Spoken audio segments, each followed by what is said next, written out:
How to fix alarm no sound in Poco X8 Pro. First of all, allow alarm. Open app screen. Now in app screen, click on clock. Now here you will see alarm. Select alarm that you want to allow.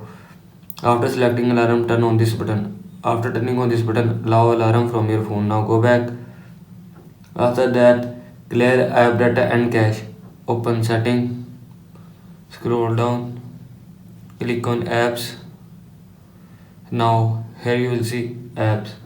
Search clock app. Now click on clock app. Scroll down. Now here you will see clear cache or clear data, and if you want to clear cache and clear data, then click on clear data or clear cache. After click on clear cache or clear data, will be clear cache or clear data from your phone. Now go back. After that, software update. Open setting. Search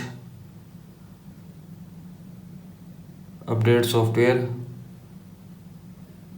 Now click on system updates and click on update. After click on update, your phone software will be updated from your phone. This is how you can fix alarm no sound in Poco X8 Pro. I hope so you like this video, and thanks for watching this video.